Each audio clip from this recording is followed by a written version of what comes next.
10월 12일 부활주일 예배에 나오신 여러분들 주님의 이름으로 환영합니다. 시간 우리의 죄를 위하여 돌아가시고 다시 부활하신 그 주님의 이름을 높이는 자리에 함께 찬양으로서 하나님 앞에 올려드리기를 소망합니다. 우리 시간에 함께 찬양하시기 전에 함께 기도하며 나아갔으면 좋겠습니다. 잠잠히 기도하며 나아가실 때에 부활의 의미가 다시 한번 나에게 각인되어지는 시간이 되어질 수 있게 해달라고 예배를 위하여서 각자 기도하며 나아가도록 하겠습니다.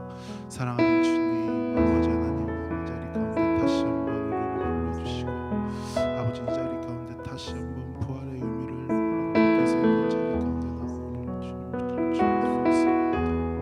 아버지 하나님 다시 한번 죄였던 내용을 다시 깨닫게 해주시고 아버지 예배를 통해서 다시 한번 잊었던 부활의 의미를 되새기며 하나님 앞에 결단하며 나아갈 수 있는 시간 되어줄 수 있도록 예배를 통하여 역사하여 주시옵시고 예배를 통하여 일하여 주시옵소서. 주님 아버지 불러같은 우리를 구라가 주심을 감사합니다. 아버지 다시 한번 불러주심을 감사합니다. 아버지 시간 가운데 주님 다시 한번 말씀을 붙잡아 주시옵소서.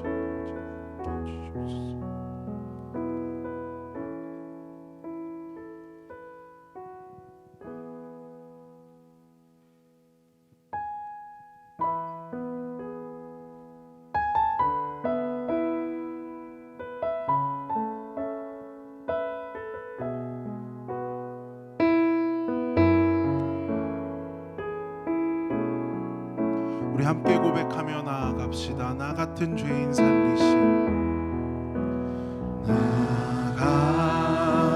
같은 죄인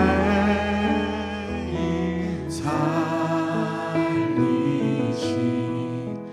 주 내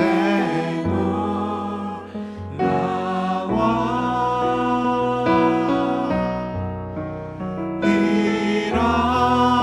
잃었던 생명 찾았고 광명을 얻던 내 큰 죄악에서 큰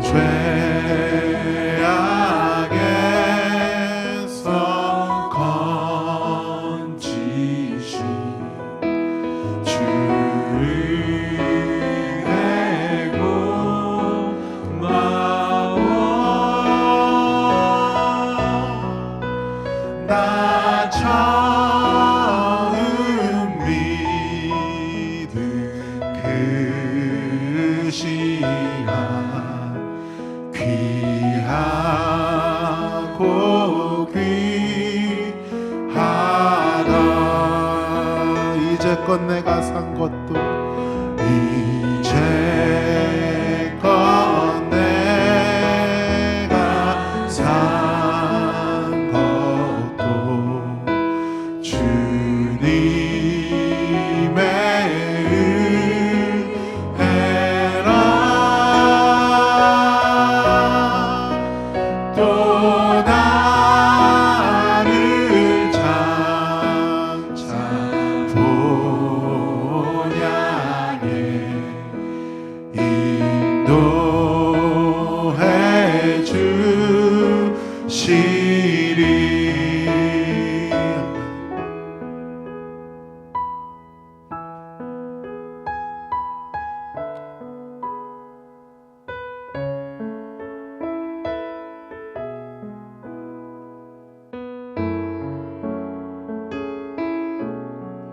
우리 4절로 고백하며 나아갑시다. 거기서 우리 영원히 거기서 우리 영원히 주님의 은혜로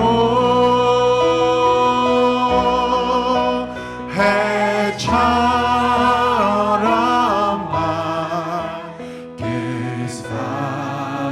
살면서 주차. 우리 다시 한번 4절로 고백하며 나아갑시다. 이것이 우리의 미래의 소망이 되어지기를 소망합니다. 거기서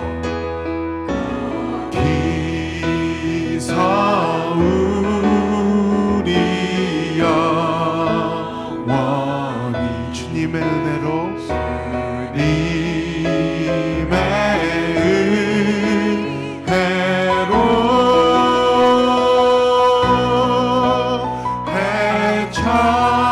해처럼 밝게 살면서 주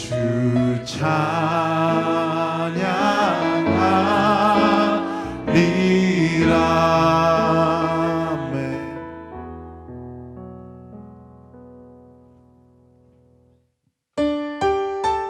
시간 기쁜 마음으로 함께 박수 치시며 우리를 위하여 부활하신 주님을 찬양하며 나아갑시다.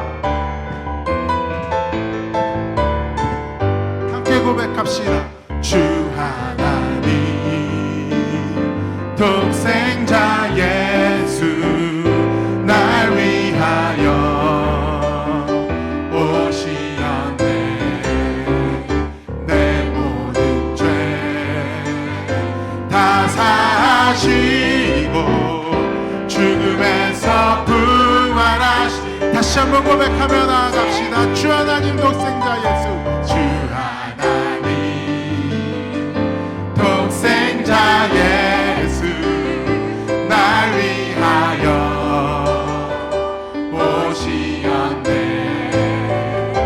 내 모든 죄 다 사하시고 죽음에서 부활하신. 함께 고백하며 나아갑시다. 살아계신 주 살아계신 주 나의 잠든 소망 걱정 근심 전혀 없네. 사랑해 주네 갈 길 인도하니 내 모든 삶의 기쁨은 충만하네. 주 안에서 거듭난 생명 도우심은 주의 사랑 참 기쁨과 확신 가지고 예수님의 도우심은. 우리 주님 살아계신 주님이십니다. 살아계신 주 나의 잠든 소망 걱정 근심 전혀 없네. 사랑해 주네 갈 길 인도하니 내 모든 삶의 기쁨 늘 충만하네.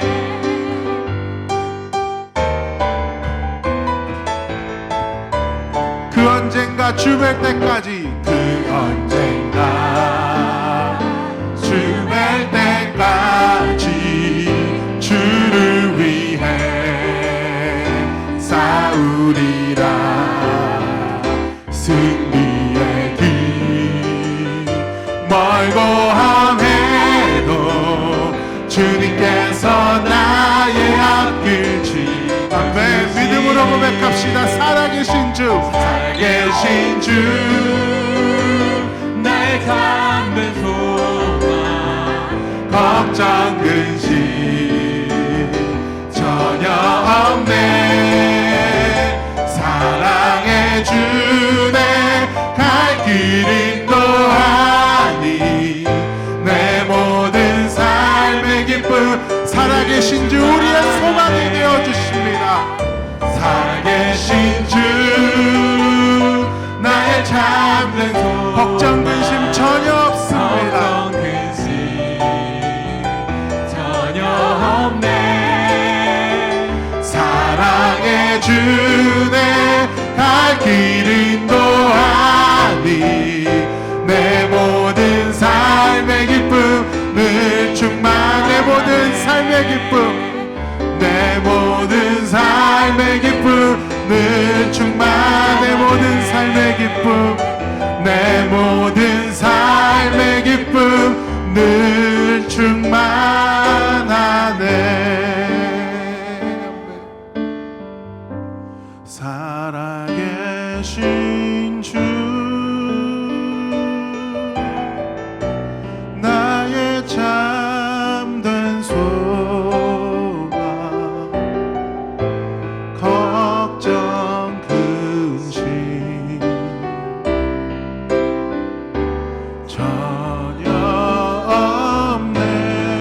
고백합시다. 사랑의 주, 사랑의 주, 내 갈 길 인도하니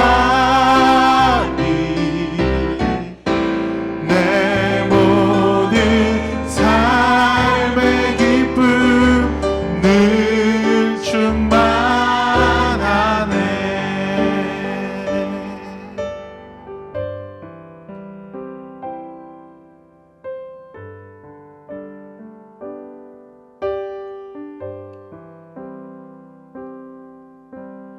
내 구주 예수를 더욱 사랑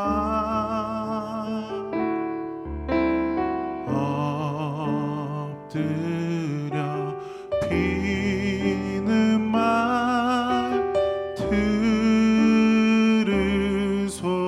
들으소서. 내 구주 예수를, 내 구주 예수를 더욱 사랑하며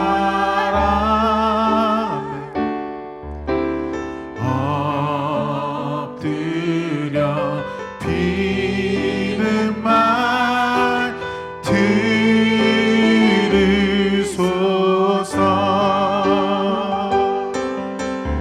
내 진정 소원이 내 구주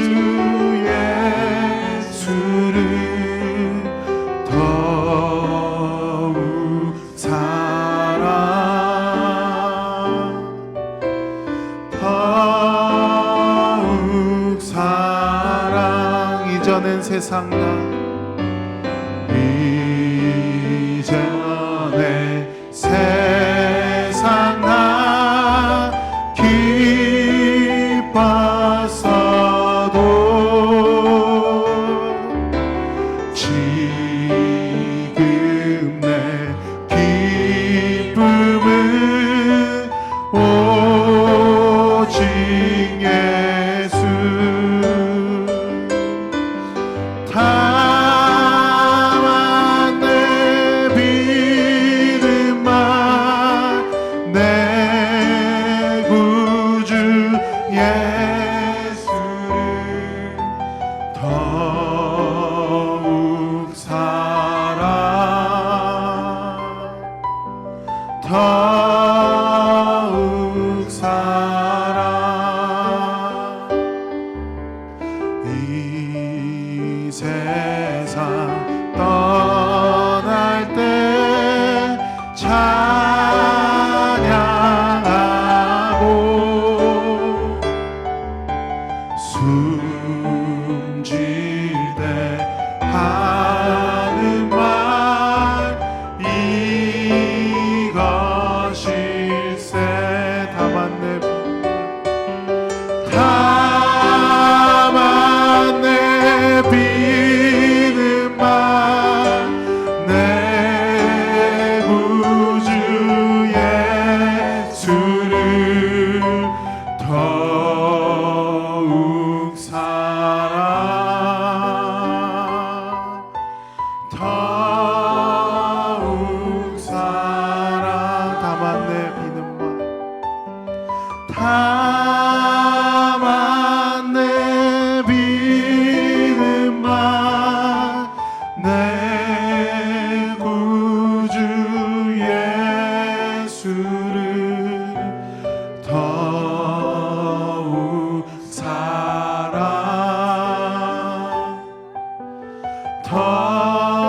더욱 사랑.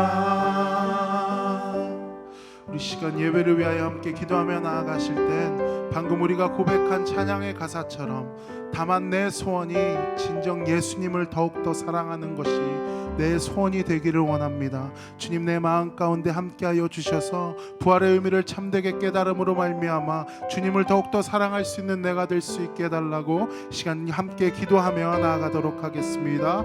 사랑하는 하나님 아버지, 아버지 하나님께서 붙잡아 주시기를 소망합니다. 아버지, 내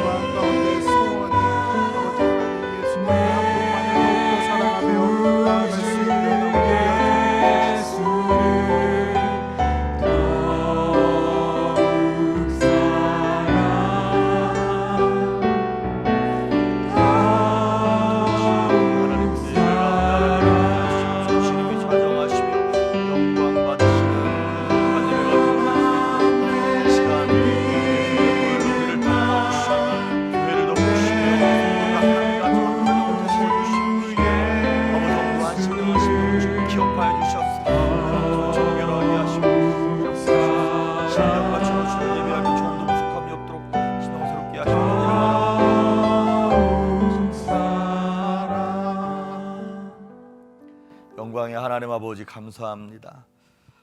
이 시간 부활의 영광이 온 세상 가운데 넘쳐나게 하셔서 마치 무덤에 있는 것처럼 어둡고 죄악에 묶여 있었으며 근심과 걱정과 두려움으로 말미암아 마귀가 주는 그 덫에 걸려서 살 소망이 없었던 우리 인생 속에 부활이요 생명 되시는 예수님께서 들어오셔서 우리로 하여금 소망을 갖게 하셨으며 능력 있게 하시고 주님 때문에 살맛나는 인생을 살게 하시니 감사합니다. 오늘 부활주일을 맞이하여 하나님 앞에 신령과 진정으로 예배하기 위하여 이 시간 주님 사랑하시는 조율교회 성도님들이 함께 모였습니다. 육체적으로는 함께 할 수 없지만 있는 자리에서 마음과 뜻과 정성을 다하여 주님 앞에 신령과 진정으로 예배할 때 이 시간 하나님 좌정하시고 운행하시고 역사하셔서 사망의 음침한 골짜기 같은 인생을 지나가고 있을지라도 의의 주권자가 되시고 주관자가 되시며 우리의 생명 되시는 예수님 손붙잡고 부활의 이 아침을 경험하고 체험하고 살아나게 하시니 감사합니다. 하나님만 영광받아 주시옵소서. 지금 우리의 인생이 또한 이 땅 미국이 온 세상이 어려움을 겪고 있습니다. 그러나 주님 저녁에는 울음이 기습했을지라도 아침에는 기쁨이 찾아오리라 말씀하셨던 것처럼 이 시간 부활의 아침을 경험하며 온 땅과 이 미국과 대한민국과 온 세상이 새로운 소망으로 생명으로 살 길을 얻게 하시며 예수님 때문에 일어나게 하시고 예수님 때문에 소망 있게 하시며 예수님 때문에 기쁨을 회복할 수 있도록 역사하여 주시옵소서. 예배를 드리는 가운데 살아나게 하시며 어두웠던 영혼들이 밝아지게 하시고 아팠던 영혼들이 치유되어지게 하시며 좌절하고 낙심하고 소망 없던 인생들이 예수님 때문에 일어날 수 있도록 긍휼을 베풀어 주시옵소서.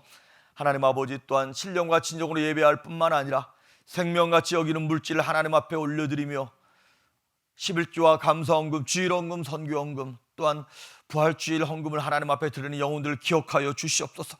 어렵고 힘든 가운데 하나님 앞에 마음을 드립니다. 주님께서 기억하시고 기억하셔서 저들에게 만배로 갚아주심으로 이 땅을 살면서 물질 때문에 어려움 당치 아니하게 하시며 육체의 질병 때문에 곤란 당치 아니하게 하시고 사람 때문에 관계 때문에 어려움 당치 아니하도록 하나님께서 채우시며 해결하시고 치료하시고 회복하여 주시옵소서. 오늘 예배를 하나님 기억하시고 하나님의 인생 하나님의 기억 속에 기억되어지며 우리의 인생 속에 기억되어지는 복된 예배가 되게 하시길 간절히 소망하옵고 이 모든 말씀을 예수님의 이름으로 간절히 기도하옵나이다. 아멘.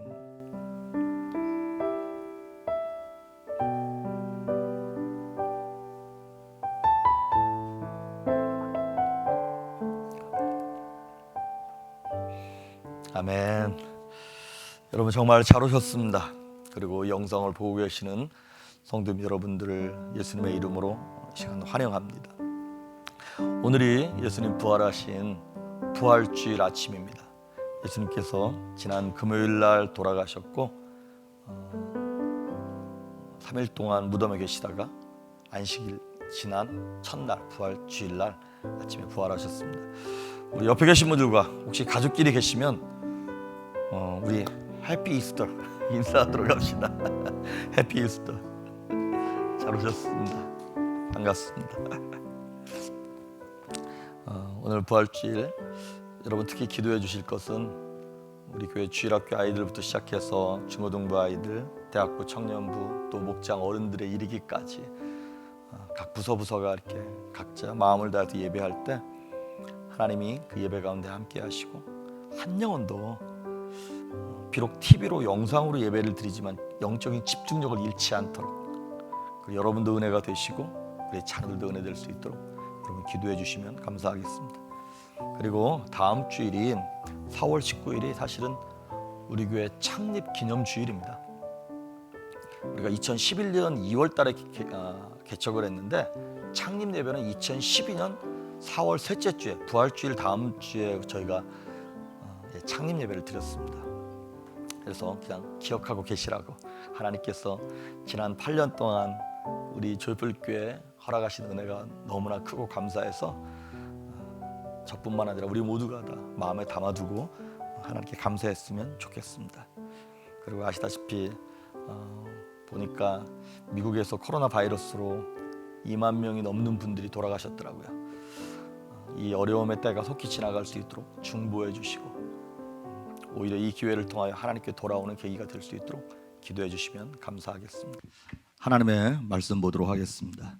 마태복음 28장 1절에서 10절에 있는 말씀까지 제가 한 절 읽고 여러분께서 한 절 읽으시고 교독하시겠습니다. 마태복음 28장 1절에서 10절까지.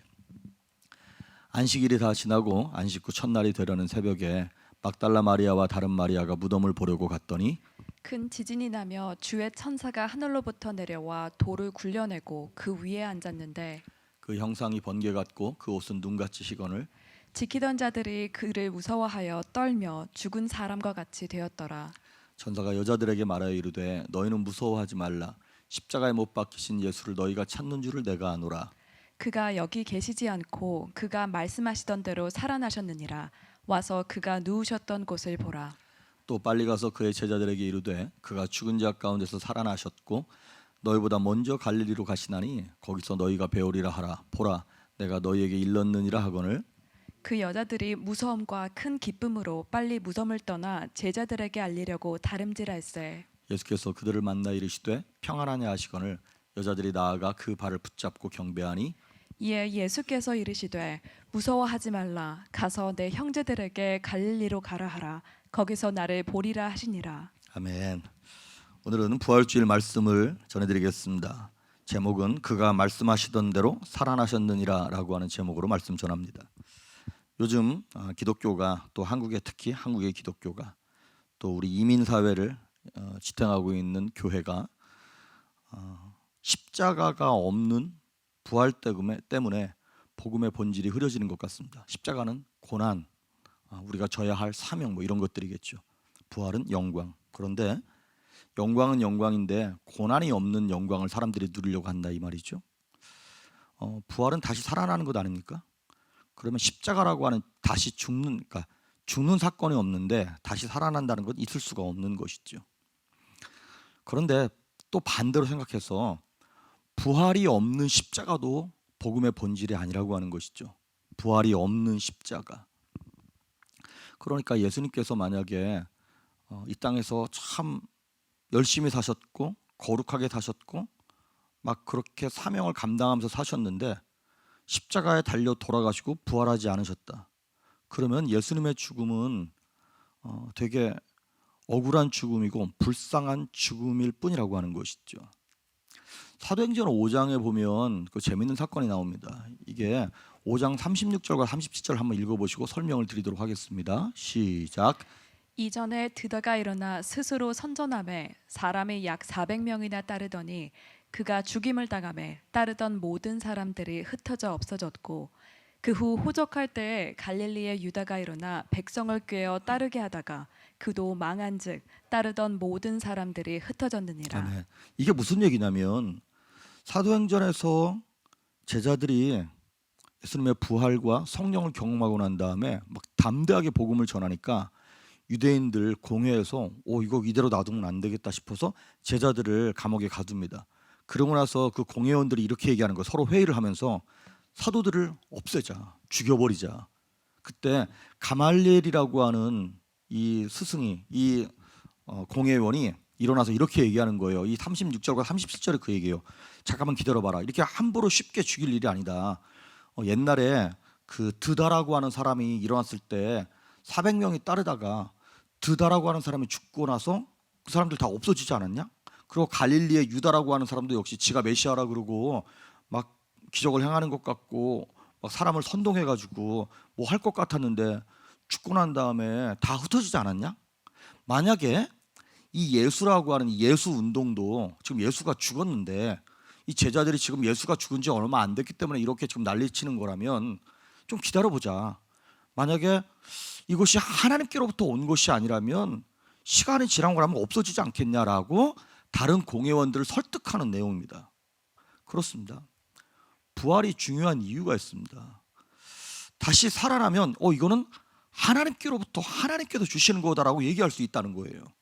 그런데 아무리 내가 메시아네 뭐네 해도 부활하지 못한다면 이거는 사람으로부터 생겨났다는 것이에요. 그래서 부활이 중요한 이유를 제가 오늘 간단하게 두 가지를 얘기하고 부활의 증거 5가지를 간단하게 말씀을 드리도록 하겠습니다. 간단하게라고 얘기는 했지만 간단하게 될런지는 모르겠습니다. 자, 부활이 중요한 이유 첫 번째는 예수님이 부활하심으로 말미암아 죄의 문제가 해결됐기 때문에 그렇습니다. 만약에 여러분 예수님께서 부활하지 않으셨다면 무슨 명제가 성립이 되는 거냐면 예수님도 우리랑 똑같이 자기 죄 때문에 죽은 거예요. 자기 죄 때문에 죄의 삭은 사망이라 그랬으니까 죽고 끝나는 거다 이 말이죠. 그러면 자신의 죽음조차 해결하지 못하면서 어찌 남의 죽음을 해결한다고 하겠으며 어찌 자기가 메시아라고 하나님의 아들이라고 말할 수 있겠냐라고 하는 것이죠. 만약에 대머리인 사람이 약을 팔아, 대머리 약. 그럼 누가 믿어요? 봐라, 내가 이렇게 발랐더니 머리가 잘나지 않느냐, 이래야 믿는 것 아니겠어요? 그런 것처럼 예수님께서도 죽음의 문제를 해결했다는 얘기는 뭘 해결했다는 얘기냐면 죄의 문제를 해결했다는 얘기예요. 그러니까 부활의 가장 큰 의미는 무엇이냐면 죄의 결과인 죽음을 이김으로 오버컴했다는 거예요.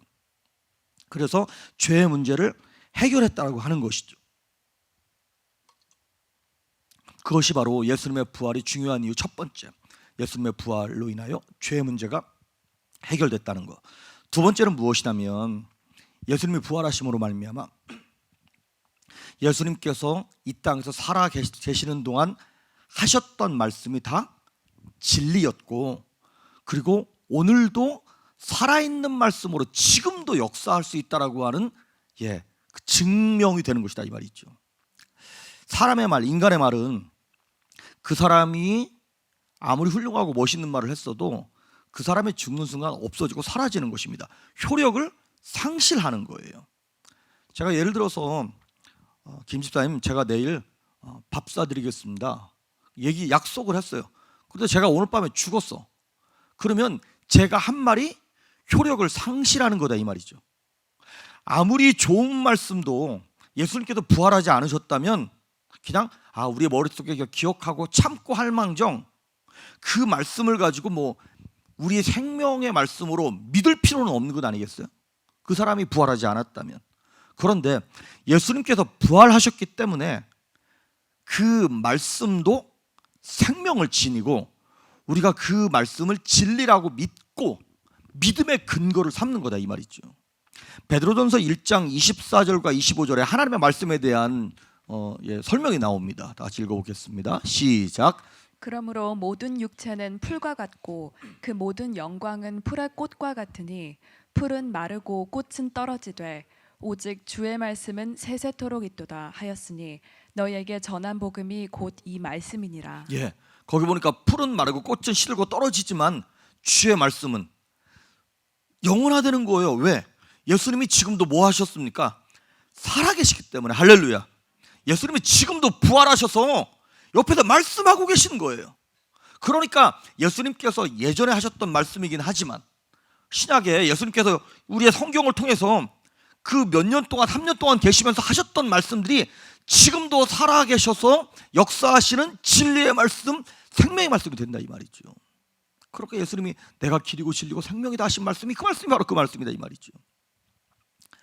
여러분 6절에 보시면 오늘 본문 6절 한번 보십시오. 오늘 말씀의 제목이기도 한데 다시 한번 읽겠습니다. 시작. 그가 여기 계시지 않고 그가 말씀하시던 대로 살아나셨느니라. 와서 그가 누우셨던 곳을 보라. 예수님께서 살아나긴 살아나셨는데 어떻게 살아나신 거냐면 말씀하시던 대로 살아나셨다는 거예요. 예수님은 그러니까 과거에 하신 말씀을 현재에 이루시고 또 현재에 이루신 말씀이 미래에도 어플라이가 되면서 미래의 그 말씀이 지금도 2000년이 지난 지금도 예수님의 말씀을 우리가 듣고 읽고 암송하고 묵상하면서 그 말씀 때문에 생명을 얻지 않습니까? 예수님이 부활하셨다는 얘기가 바로 그 의미입니다. 말씀하셨던 대로 죽으시고 말씀하셨던 대로 살아나시는, 이 땅에 있는 어떤 사람이 많은 이단의 교주들이 자기들이 죽으면서 내가 살아날 거라고 얘기했지만 누가 살아났습니까? 진짜인지는 모르겠습니다만 어떤 교주가 자기가 죽으면서 전화기 하나 넣어달라고 자기가 3일 만에 부활해서 전화할 거라고, 근데 아직도 전화 안 오고 있답니다. 누가 그렇게 미리 자기가 살아날 걸 예언한 사람이 누가 했습니까? 그런데 예수님은 진리이시고 생명이시고 참 하나님이시기 때문에 그분이 부활하시면서 그 말씀을 이루셨다는 것이죠. 그런데 부활이 이렇게 중요한데 많은 사람들이 증인이나 증거가 있느냐고 그렇게 따지고 묻습니다.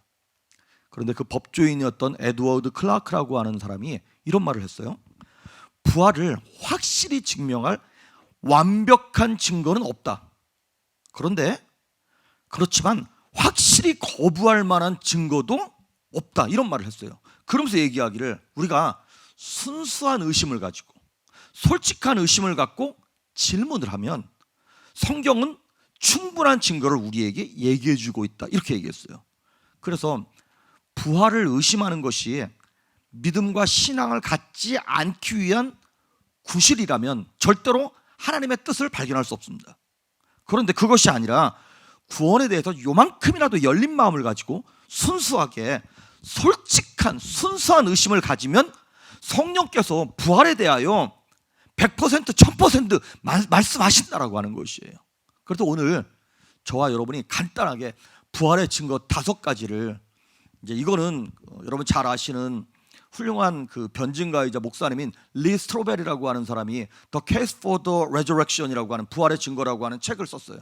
그분이 이제 그 윌로우 크릭 처치에서도 사역을 하고 세를백에서 사역했던 아주 유명하고 훌륭한 목사님이신데 그분이 쓴 책을 바탕으로 몇 가지를 덧붙이기도 하면서 부활의 증거 5가지만 간단하게 말씀을 드리도록 하겠습니다. 첫째, 예수님의 부활이 진짜라고 하는 첫 번째 증거는 무엇이냐면 빈 무덤이라고 하는 것입니다. 빈 무덤.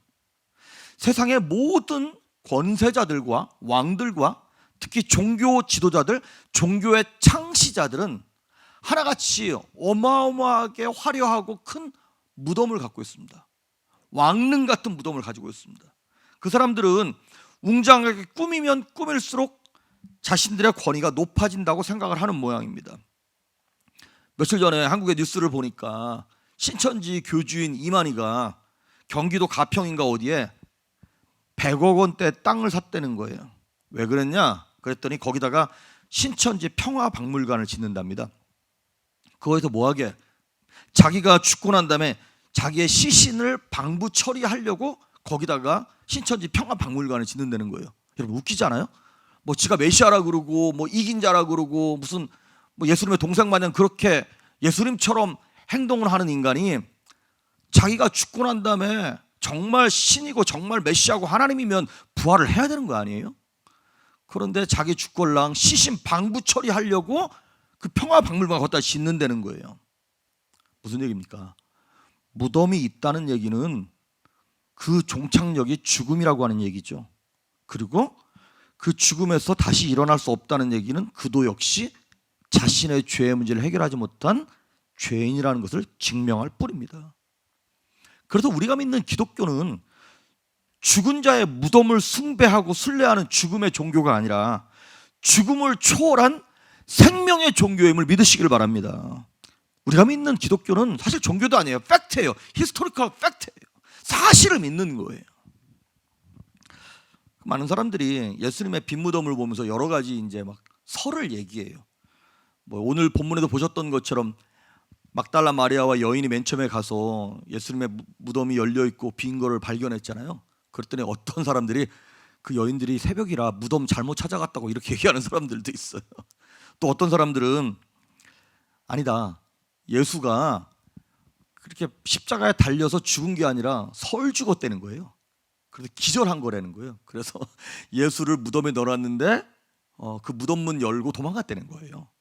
근데 생각해 보십시오. 예수님이 그 전날 밤을 새셔서 기도하셨고요. 그리고 새벽부터 불법 재판 6번 받으시고요. 채찍에 맞으시고 창에 찔리시고 그러시면서 옆에 있는 강도들은 그 죽일 때까지 계속 살아 있었는데 예수님은 6시간 만에 그냥 돌아가셨어요. 물과 피를 너무 많이 흘리면서 과다출혈과 심장 쇼크사로 일찍 돌아가셨어요. 그런 분이 어떻게 그 큰 돌무덤을 다 제끼고 도망갈 수 있었겠습니까? 어떤 사람들도 이렇게 얘기해요. 아니다. 예수님의 제자들이 훔쳐가고 난 다음에 예수님 부활했다고 그렇게 거짓을 퍼뜨린 거다. 그런데 한번 이론적으로 생각해 보십시오.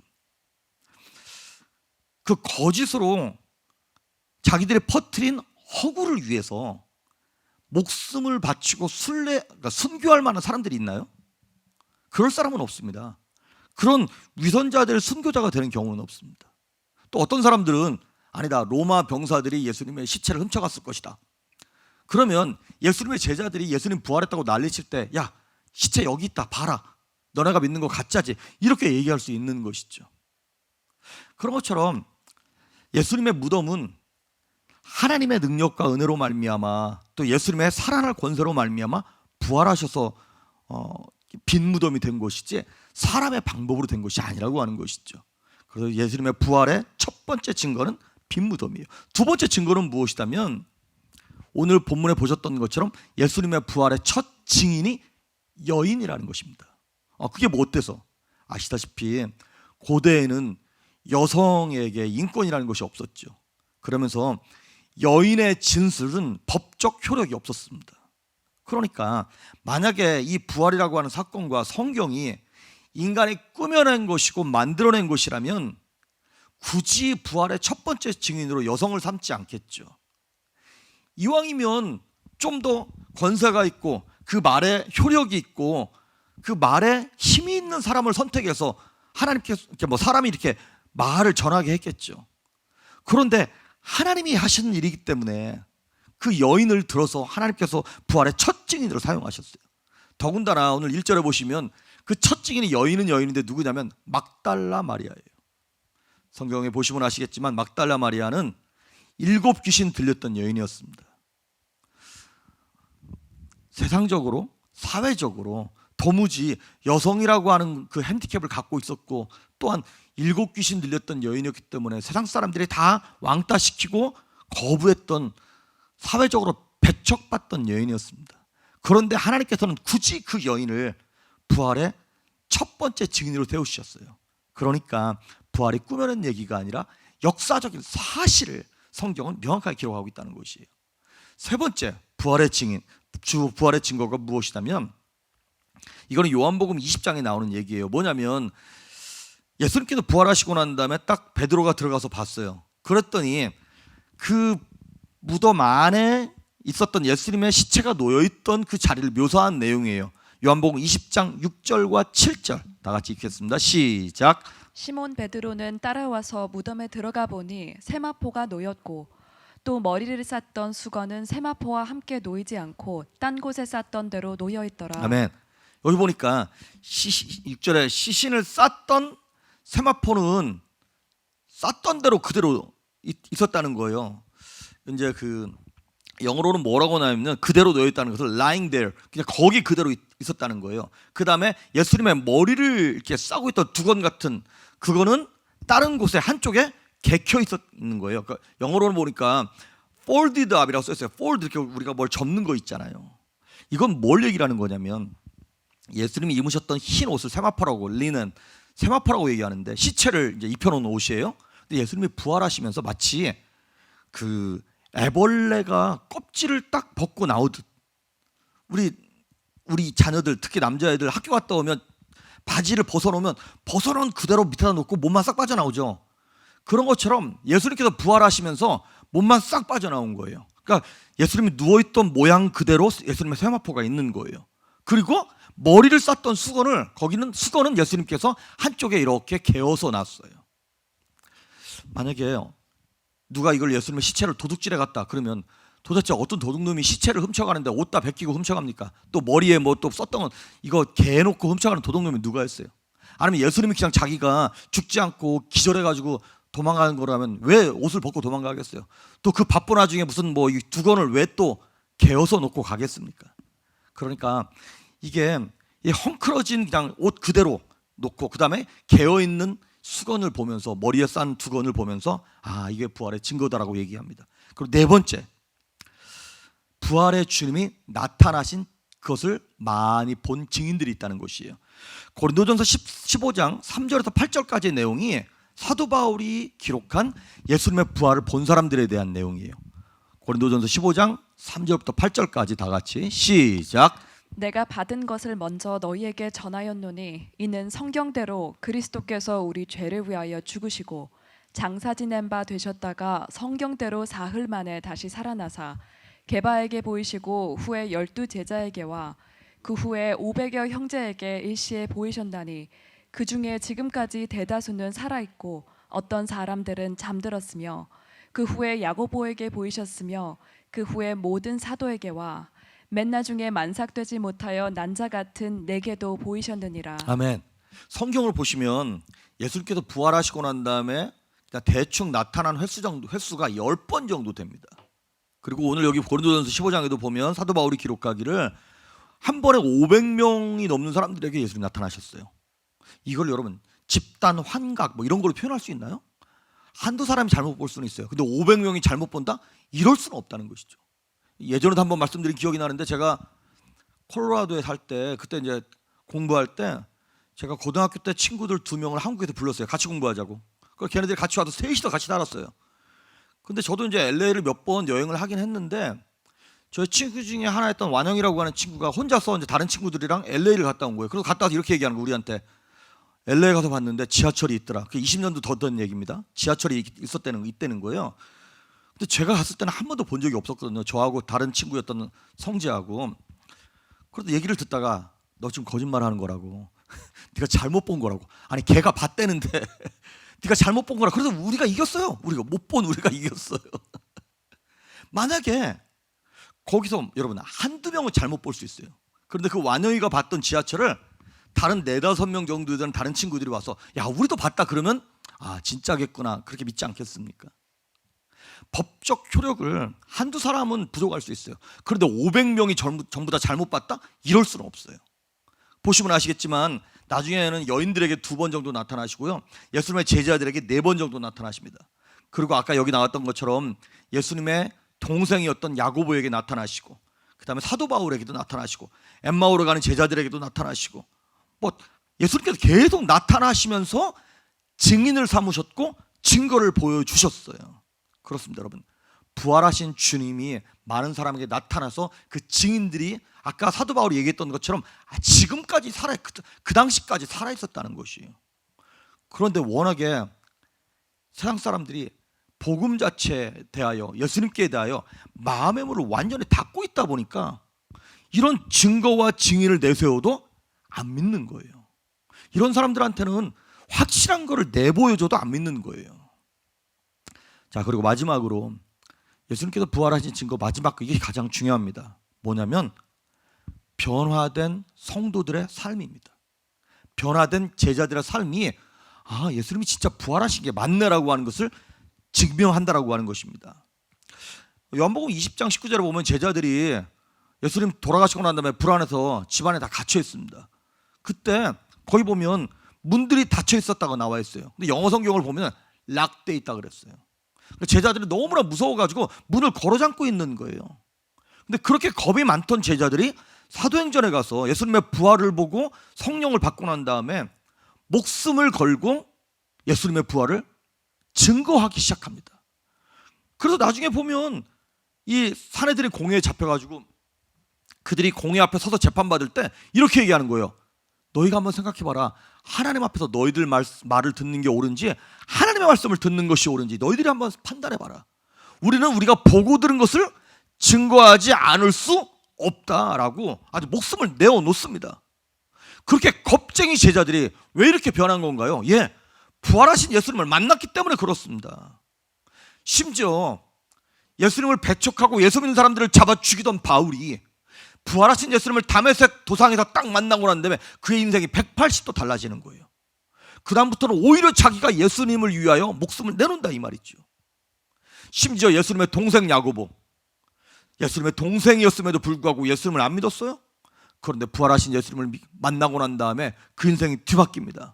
결국에는 예루살렘 교회 담임 목사처럼 총회장처럼 그 인생을 하나님께 올려드렸던 것이죠. 어떻게 그렇게 인생이 바뀔 수 있나요? 어떻게 우리의 인생이 그렇게 극단적으로 바뀔 수 있나요? 사람이 조금씩은 바뀔 수 있습니다. 그런데 그렇게 한 번에 극단적으로 어떻게 바뀌나요? 부활하신 예수님을 만나면 바뀔 수 있습니다. 여러분, 복음이 우리나라에 들어오기 시작한 지 약 130년, 140년 돼갑니다. 근데 그 당시 1800년도 말에 1900년도 초에 선교사님들이 우리나라에 들어왔을 때 우리 조선시대의 상황은 이루 말할 수 없이 열악하고 어려웠고 차별이 존재했었던 그러한 나라였습니다. 양반과 쌍놈에 있어서 신분차별이 있었고요. 빈부간의 격차도 심했고요. 특히나 심했던 것이 무엇이었냐면 성차별입니다. 여성을 차별하는 거예요. 남성과 여성의 차별이었겠죠. 그래서 그 윤치호 선생님이 그런 말을 했어요. 기독교가 들어와서 행한 많은 좋은 일들이 있지만 그 중에서 가장 위대한 일이 뭐냐면 여성들에게 교육해서 여성을 해방시킨 일, 이것이 가장 위대한 일이라고 윤치호 박사님이 그런 얘기를 했어요. 여러분 알다시피 그 당시에는 여성들은 학교도 못 갔잖아요. 학교만 못 갔나요? 이름 자체가 없었죠. 그래서 이름도 다 이상했어요. 우리 지금 우리 위에 세대 되시는 할머니 그런 분들은 뭐 이름도 다 이상해요. 뭐 언년이 무슨 말순이 뭐 개똥이 막 이래요. 이름도 제대로 없었어요. 그래서 다 그 사람 부를 때 이렇게 부르는 거예요. 김씨 부인, 이씨 부인, 또 아니면 누구 엄마, 아니면 인천댁, 무슨 과부댁 이런 식으로 불렀다는 것이죠. 그 성사들의 복음을 들고 들어와가지고 선교를 해가지고 이제 사람들이 믿기 시작하는데 이 세례나 침례를 주는데 애매한 거예요. 이렇게 되는 거죠. 내가 성부와 성자와 성령의 이름으로 김씨 부인에게 침례를 주느라 뭐 이렇게 할 수는 없는 거잖아요. 그 사람의 이름이 필요한 거잖아요. 그러니까 복음이 딱 들어와서 학교를 세우고 여성들에게도 평등한 기회를 주면서 여성들이 깨어나기 시작하는 거예요. 그 옛날에 여러분 기록에 의하면 우리 조선시대 때도요, 조혼, 여성들이 일찍 결혼해가지고요, 사실 일찍 결혼하는 게 아니야, 일찍 팔려가는 거예요. 그래서 9살에서 13살에 결혼했답니다, 여성들이. 그래서 남성들에게 맞고 언어폭력, 육체폭력, 인권이 유린되어지고. 그러니까 우리가 지금 무슬림이나 이런 데 욕할 건 없어요. 사실은 우리나라가 옛날에 그랬다니까요. 지금 무슬림 가면 막 어렸을 때 힌두교도 마찬가지더라고요. 보니까 조혼, 일찍 결혼하는 습관이 있어가지고 10살 전후로 해서 애들이 팔려가다시피, 여자아이들이 팔려가다시피 해서 결혼을 하는 거예요. 막 나이 40, 50 된 사람들한테 팔려가는 거예요. 그래서 복음이 들어와서 교육을 하면서 여성들의 이름을 불러주기 시작하는 거예요. 누구누구 집사, 누구누구 권속, 이렇게 이름을 불러주는 거예요. 그리고 교회에서 룰을 정했어요. 조혼을 금지한다, 우리 교회 예수 믿는 사람들은. 그래서 남성은 18살 되면 결혼시키고 여성은 16살이 넘어야 결혼시키자. 그거 믿음이 들어오고 복음이 들어와서, 부활의 복음이 들어와서야 한국교회가 그렇게 살아난 것입니다. 그래서 엄마가 배워야 자녀들을 올바로 교육할 수 있다 그래가지고 교회들마다 여성들을 인격적으로 대우해주기 시작했던 것이죠. 그래서 황해도에 있던 감바위교회라고 그 교회에서 남성들이 깨닫기 시작하는 거예요. 그래서 남선교회에서 이렇게 룰을 해가지고 결정한 내용이 있더라고요. 제가 몇 가지 적어왔어요. 거기 회의록에 나와 있는 내용이랍니다. 첫째, 여자는 3일에 한 번 안 때리면 여시가 되어서 남성을 홀린다지만 우리는 오늘부터 안 때리기로 한다. 이것이 첫 번째 룰이라는 거예요. 두 번째, 여자는 부엌에서 밥을 먹어야 하지만 우리는 오늘부터 안방에서 겸상한다. 지금은 당연한 거죠. 오히려 남자들 바닥에서 먹고 여성들이 위에서, 식탁 위에서 밥 먹잖아요. 지금은 그게 당연한데 옛날에는 아니었다는 거예요. 세 번째, 여자에게는 말을 함부로 해도 되지만 우리는 오늘부터 존대하기로 한다. 이건 파격입니다. 그런데 정말 감동되는 게 마지막 네 번째 것이었어요.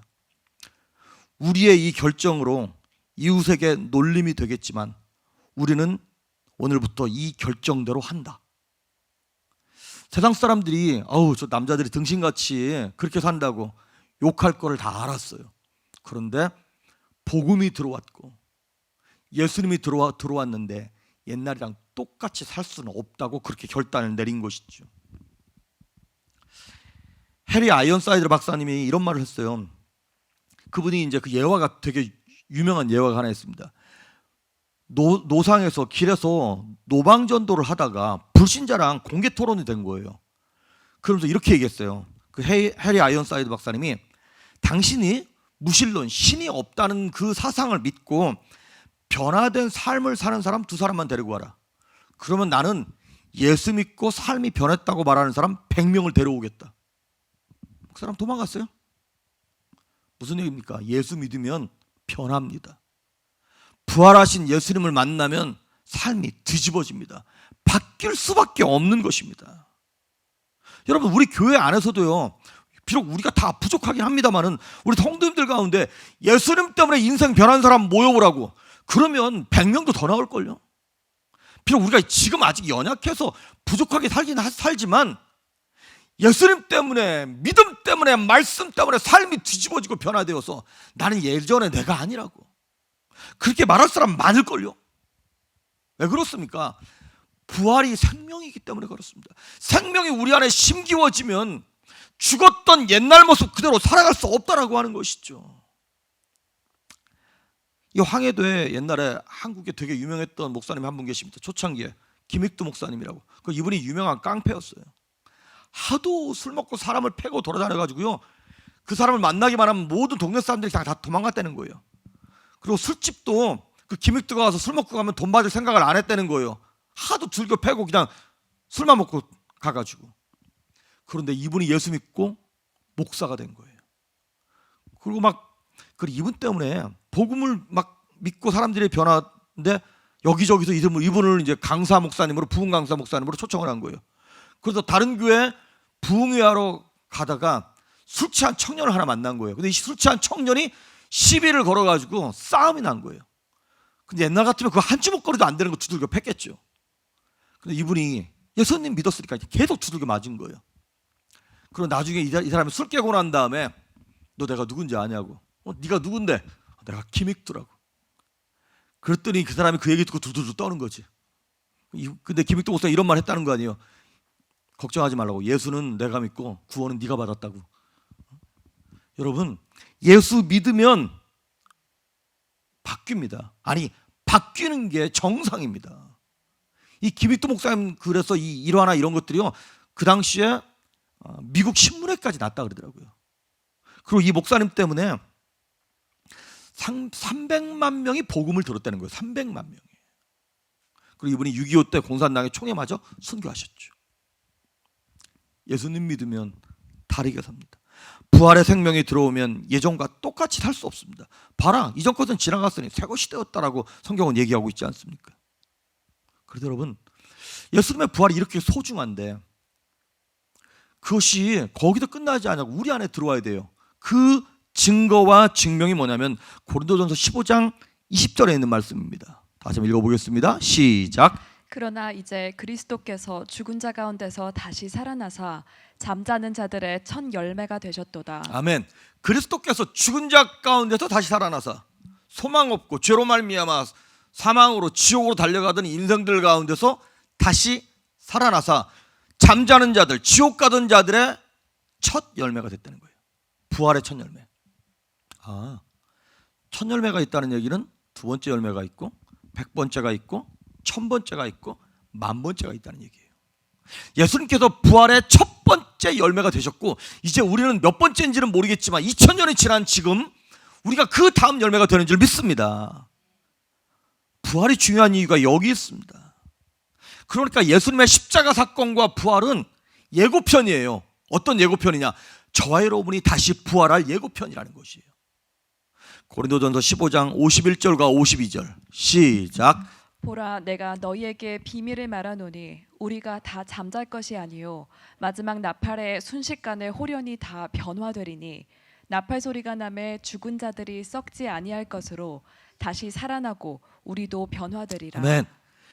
예수님께서 부활하심으로 말미암아 우리도 결국에는 홀연히 마지막 날에 부활한다는 거예요. 우리는 죽어도 살고 살아서 믿는 자는 영원히 죽지 않는다고 예수님 말씀하셨잖아요. 그렇습니다. 우리의 몸이 결국에는 예수님처럼 부활할 거라는 거예요. 그래서 다시 살아나고 우리도 변화되리라. 어떤 몸으로? 썩지 아니할 몸으로, 새로운 몸으로, 부활체로. 그 부활체가 어떤 몸이냐면 예수님께서 부활하시고 난 다음에 음식을 드셨어요. 그런데 제자들이 문 꽁꽁 걸어 잠고 있는 그것을 문도 열지 아니하고 시간과 공간을 초월해서 쑥 들어가시는 거예요. 그런 몸으로 우리도 다 부활하게 될 것입니다.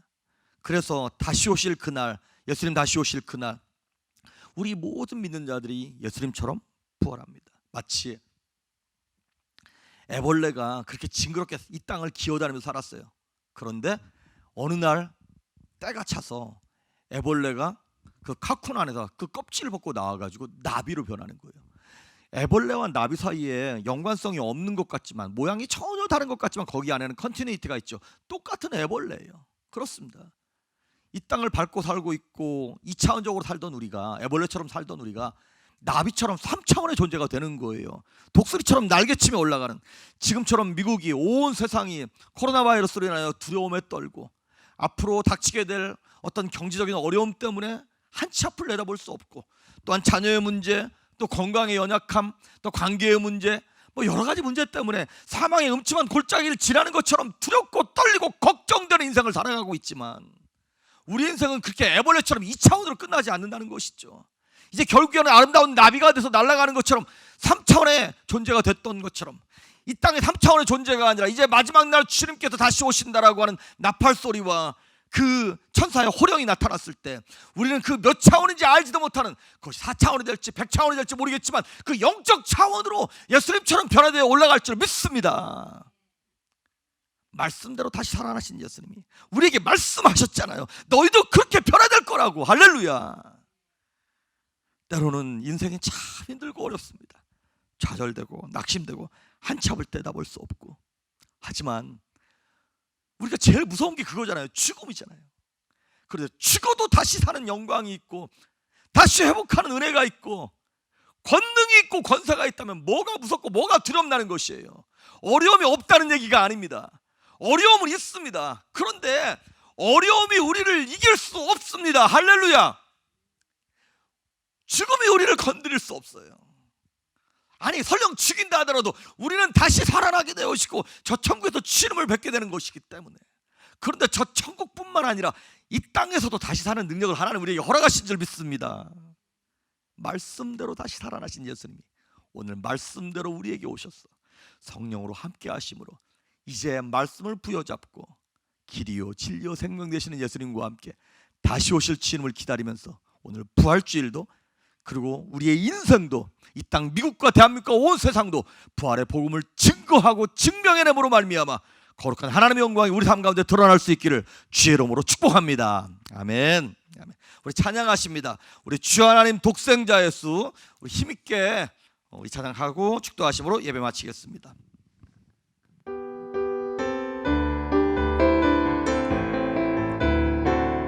아멘. 주 하나님, 주 하나님 독생자 예수 날 위하여 오시었네. 내 모든 죄 다 사하시고 죽음에서 부활하신 나의 구세주, 살아계신 주, 나의 참된 소망, 걱정 근심 전혀 없네. 사랑의 주래 갈 길 인도하리. 내 모든 삶의 기쁨 늘 충만한 주 안에서, 주 안에서 거듭난 생명 도우시는 주의 사랑,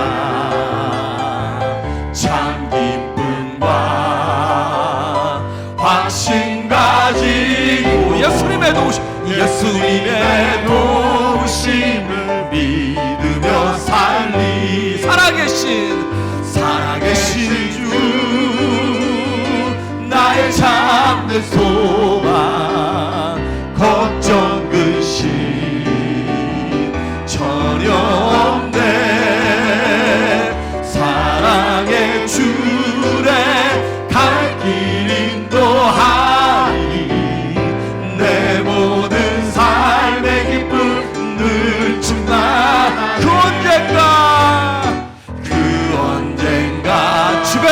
때까지 주뵐 때까지 주를 위해 싸우리라. 승리의 길 멀고 오매도 주님께서 나의 앞길 지켜주시는 살아계신 주,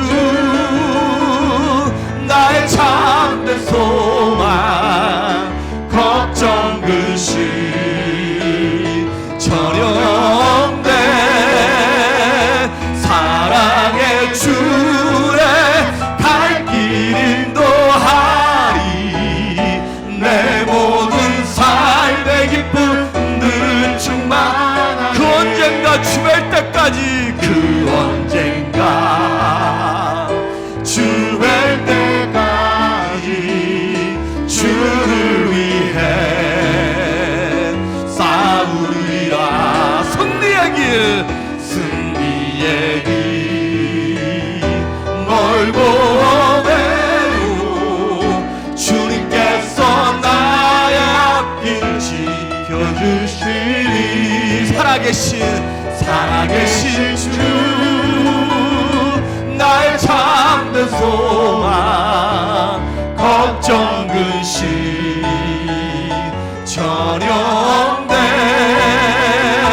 사랑의 주의 갈 길 인도하리. 내 모든 삶의 기쁨 늘 충만하네. 살아계신 주,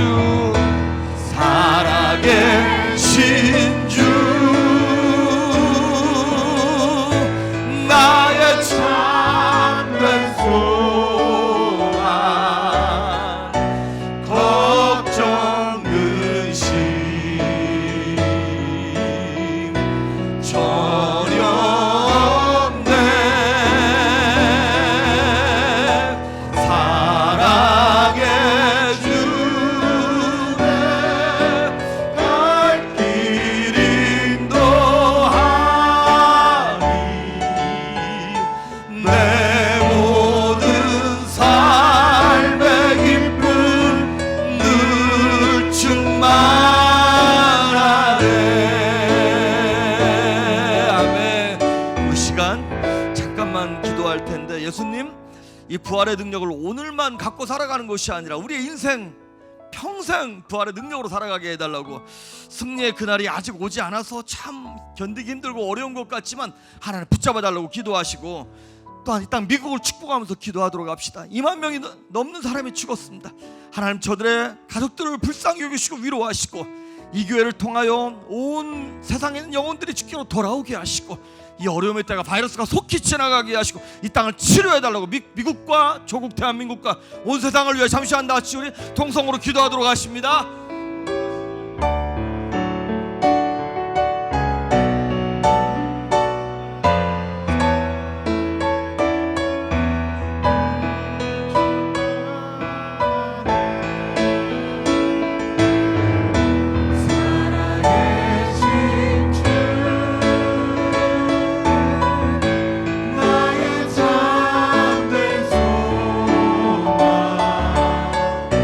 걱정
하나님 아버지, 오늘 부활주의를 맞이하여 예수님께서 지난 3일 동안 소망 없어 보이고 생명 없는 그 무덤에서 처절하고 철저하리만큼 우리 온 인류의 죄를, 아니 나의 죄를 위하여 죽으셨다가 오늘 부활절 아침에 생명의 능력으로 마귀의 사망 권세를 깨뜨리고 죽음 권세를 박살내고 부활하신 하나님을 찬양합니다. 예수님, 그 부활의 능력과 은혜와 소망과 생명이 우리 성도님들 가정 가운데 강물처럼 흘러들어가게 하시고, 저들의 자녀 가운데 이 능력이 흘러가게 하시며 교회 속에 흘러가게 하시고, 이 땅 미국과 온 세상 가운데 그 강물이 바다로 흘러들어가듯 모두에게 흘러들어감으로 말미암아 겸비하여 기도하여 회개하게 하시고, 그래서 하나님께서 이 땅을 보시며 긍휼히 여기심으로 이 땅을 고치시고 이 어려움의 때가 지나가게 하시며 모든 영혼들이 하나님 앞에 무릎 꿇는 그날을 우리 눈으로 보게 하여 주시옵소서. 살아계신 예수님, 생명의 예수님, 부활의 예수님이 우리의 삶을 주장하시고 붙잡으실 때 우리가 겸손히 엎드려 순종하게 하시며, 이제는 기쁨이고 이제는 능력이며 이제는 강건함이고 이제는 부유함이고 이제는 생명임을 깨달아 이 땅에서 담대히 살아갈 수 있도록 온 성도들을 축복하시며 피 묻은 손으로 안수하시고 저들의 삶을 주장하여 주시옵소서. 이제는 우리 주 예수 그리스도의 은혜와 하나님의 무한하신 사랑과 성령 하나님의 감동하시고 충만케 하시고 교통하시고 기름 부으심이 오늘 부활의 능력을 힘입어서 오늘도 예수님과 함께 승리하며 그 영광을 사모하고 돌아가는 사랑하는 성도들 머리 위에, 그들의 가정과 직장과 자녀 위에, 이 땅 미국과 온 세상 위에 이제부터 영원토록 함께 하시기를 간절히 축원하옵나이다. 아멘.